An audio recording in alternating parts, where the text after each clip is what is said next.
సృష్టికారకుడు బ్రహ్మదేవుడని మనందరికి తెలుసు. అయితే పగలంతా పనిచేసుకుని రాత్రైతే నిద్రపోవటం మనకే కాదు, బ్రహ్మదేవుడికి కూడా ఉందని మనలో ఎంతమందికి తెలుసు? బ్రహ్మకి ఒక రోజుని కల్పం అంటారు. అంటే మానవులకు 4.32 బిలియన్ సంవత్సరాలతో సమానం. ఈ కాలంలోనే మత్స్యావతారం జరిగింది.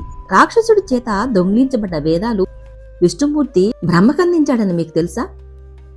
ఆ అవతార పురుషుడితో అడుగులేసిన అదృష్టవంతుడే సత్యవ్రతుడు, స్వామికి ప్రియమైన భక్తుడు. అతని చేతిలో చిన్న చేపగా మారాడు విష్ణుమూర్తి.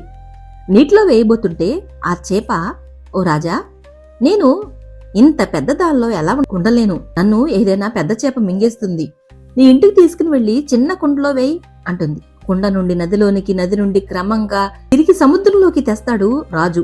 అప్పుడు ఆ చేప రాజుతో, ఓ రాజా, ఎందుకు నన్ను ఇంత పెద్ద సముద్రంలో వదులుతున్నారు, నాకు భయం వేస్తుంది అంటుంది.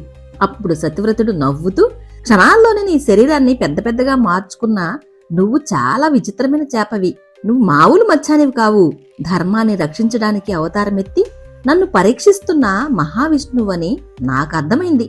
స్వామి, చెప్పండి, నేను మీకు ఏం చేయగలను అంటాడు. అప్పుడు ఆ చేప విష్ణు అవతారంలోకి మారి నవ్వుతూ, నువ్వు చెప్పేది నిజమే సత్యవ్రత, నేను ఒక మహోన్నత కార్యానికే ఈ అవతారం ఎత్తాను, నాకు నీ అవసరం చాలా ఉంది. ఈ రోజు నుండి ఇంకో 7 రోజుల్లో మహాప్రళయం వచ్చి ఈ 3 లోకాలు పూర్తిగా మునిగిపోతాయి. భూలోకం మునిగిపోయే సమయంలో ఒక నావ తేలుతూ నీ వద్దకొస్తుంది. అది నీ దగ్గరకు రాగానే అన్ని రకాల విత్తనాలు, ఔషధాలు ఆ నావలో భద్రంగా దాచు. అలాగే సప్తఋషులు నీకు తోడుగా తీసుకునిరా. నీ ఈ ప్రయాణం మొత్తం వెలుతురు లేకుండా చీకటిలోనే మునిగిపోయి ఉంటుంది అంటాడు. నావ ప్రయాణం ఎలా జరిగిందో తెలియాలంటే మన ఛానల్ పేరు కింద లింక్ ఇస్తున్నాను, తప్పకుండా క్లిక్ చేసి చూడండి. మొదటిసారి మన ఛానల్ చూస్తున్నట్లయితే సబ్స్క్రైబ్ చేసుకోండి.